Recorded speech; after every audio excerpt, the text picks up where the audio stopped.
В преддверии саммита Шанхайской организации сотрудничества, который пройдет в Екатеринбурге этим летом, аналитики в Бишкеке поднимают вопросы, которые будут обсуждать лидеры государств ШОС. По мнению экспертов, внутри этой международной организации есть множество разногласий. Россия считает, что ШОС – это политический инструмент. Китай видит будущее этой структуры в экономике. При этом, говорят аналитики, малые страны принимают позиции то одной сверхдержавы, то другой, следуя своим интересам.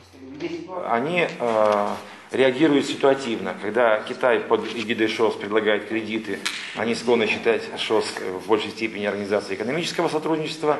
Когда происходит какое-то, получается, какие-то преференции или возникает потребность последовать российским курсам, то эти организации тут же видят не организацию по обеспечению безопасности, либо организацию такого политического характера. Главный вопрос на повестке предстоящего саммита – экономический кризис и пути его преодоления. Главы государств обсудят создание стабилизационного фонда, который будет адресно распределять помощь для наиболее пострадавших секторов экономики. По мнению регионального эксперта Азы Мигранян, идея перспективная, но для ее реализации предстоит многое сделать. Особенно полезным многомиллиардный фонд окажется для государств Центральной Азии, экономика которых только начинает развиваться.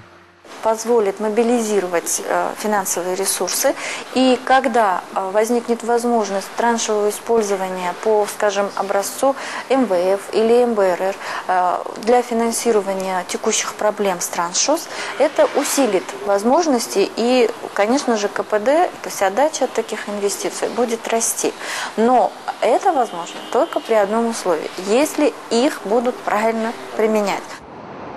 Еще один немаловажный для региона вопрос, которому лидеры стран уделят большое внимание – проблемы водопользования в странах Центральной Азии. Узбекистан и Казахстан выступают категорически против строительства крупных гидроэнергетических объектов в Кыргызстане и Таджикистане. Большие надежды в решении этого вопроса возлагаются как раз на предстоящий саммит ШОС в Екатеринбурге. Посредниками в переговорах выступят Россия и Китай. Такая схема экспертов не устраивает.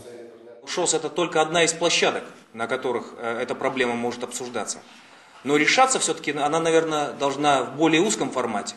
Потому что нужно четко распределить выгоды, потери каждого из участников процесса решения водно-энергетической проблемы. Только таким путем, путем переговоров, диалога, а не путем нагнетания, пропаганды, истерии, перетягивания одеяла на себя.